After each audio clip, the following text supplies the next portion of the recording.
पत्ता बोला वृक्ष से, सुनो वृक्ष बन रहा है, अब के बिछड़े ना मिले, दूर पड़ेंगे जाए।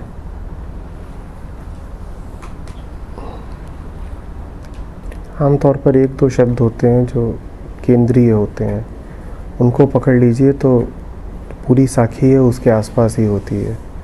इसका जो केंद्रीय हिस्सा है वो नीचे की आधी साखी। अब के बिछड़े ना मिले, जो कुछ भी दिखाई देता है, प्रकट है, भौतिक है, वहाँ तो ऐसा ही है कि अब के बिछड़े ना मिले। तुम कितना पकड़ के रखो, होगा तुम्हारा शरीर का रिश्ता। पेड़ का और पत्ते का शरीर का रिश्ता है, वो उसके शरीर से उद्भूत हुआ है। कितना ही पकड़ के रखो, लेकिन अब के बिछड़े ना मिले। एक बार बिछड़ोगे दोबारा नहीं मिलोगे। इस शरीर की यही कहानी है, संसार में जो कुछ है उसकी यही कहानी है। जो तुमने इधर से और उधर से पाया है उसकी तो बिसात ही क्या है।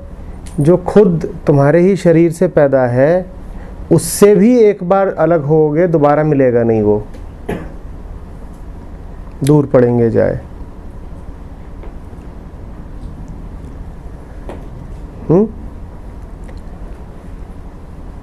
संतों ने बार बार हमें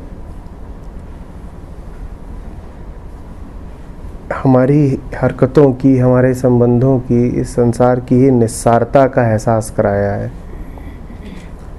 तुम किन चीज़ों को पकड़ करके बैठे हुए हो, इनमें जान कितनी है, इनकी अवधि कितनी है।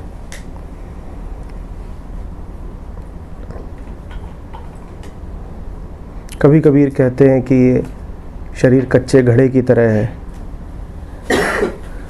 एक बार टूटेगा दोबारा नहीं ठीक होगा।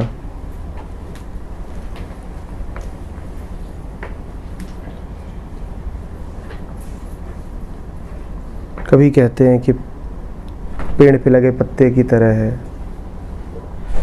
कभी कहते हैं कि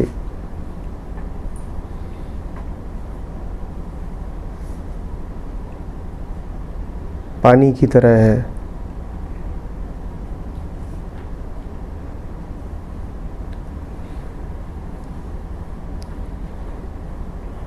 पानी ही से हिम भया, हिम हो भया बिलाई, जो जो था वो वही हुआ, अब कुछ कहा न जाए।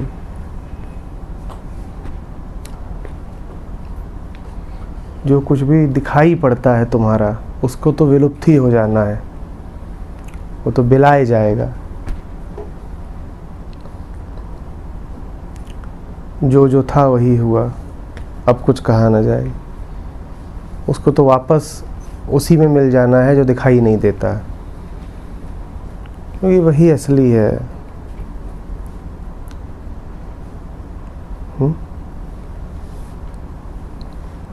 क्यों इनको ही बार बार करना पड़ता है, क्यों एहसास बार बार दिलाना पड़ता है?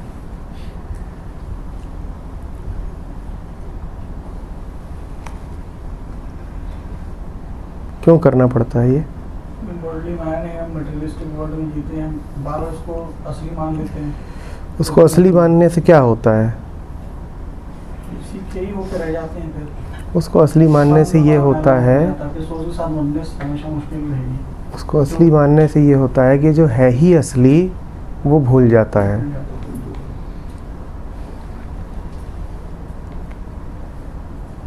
कल मैं कुणाल से कह रहा था कि यही हेरेसी है, यही कुफ्र है। नकली को असली मान लेना और इस प्रक्रिया में असली को भूल जाना, यही तो ब्लास्फेमी है ना। और आप किसको कहोगे बड़े से बड़ा पाप? आपने उस एक के विकल्प तैयार कर लिए और आप विकल्पों में उलझ के रह गए, उसको भूल गए।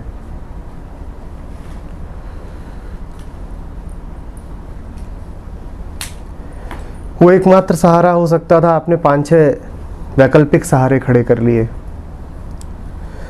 और इन सहारों के कारण जो एक सहारा था उसको आप भूल गए। वो एकमात्र प्रेमी है, पर आपने झूठे 5-7 प्रेमी खड़े कर लिए और इन झूठे प्रेमियों के कारण आप असली को भूल गए। वही एकमात्र लक्ष्य हो सकता है, पर आपने 5-7 दूसरे लक्ष्य खड़े कर लिए और इन नकली लक्ष्यों के कारण आप असली लक्ष्य को भूल गए। तो संसार निस्सार है, ये बार बार संतों को इसीलिए बताना पड़ता है कि नकली को असली समझ के कहीं असली को ना भूल जाओ।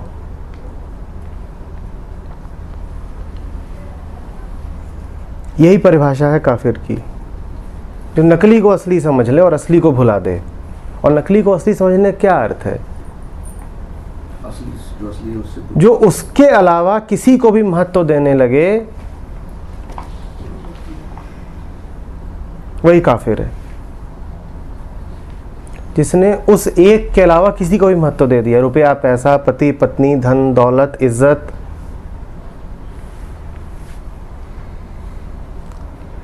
हेरेटिक वो नहीं है जो कहे कि ईश्वर नहीं है। हेरेटिक की जो हमारी परिभाषा है वो आमतौर पर कहती है जो कहे ईश्वर नहीं है सो हेरेटिक। नहीं, आप कह रहे हो कि ईश्वर है, उससे कोई फर्क नहीं पड़ता। महत्व तो आपने दूसरी चीजों को दे रखा है ना। हेरेटिक वो हुआ जिसने कुछ भी और मूल्यवान मान लिया, जिसने ये कह दिया कि कीमती है, क्योंकि कीमती तो एक ही है। उसके अलावा जिसने भी किसी भी और चीज को कीमत दी उसी ने पाप कर दिया।